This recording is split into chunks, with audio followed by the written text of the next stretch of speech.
ស្មាភ្ជុំគ្រោះមិនស្មើខ្ញុំជីវិតត្រូវរងរែកពុនរោគទីរុនស្រែកឃ្លានលំបាក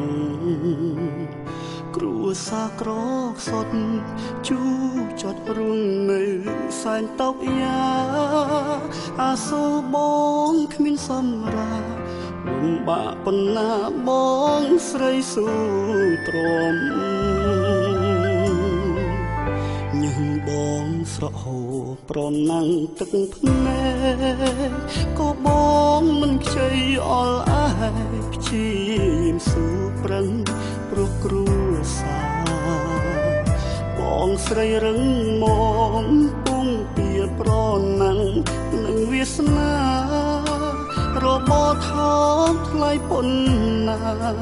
ក៏បងស្រីហ៊ានលះបង់ស្វែងរកកិត្តិយសដើម្បីគ្រួសាររកប្រាំងឲ្យប្អូនសិក្សាឈឺក្រនយ៉ាងណាក៏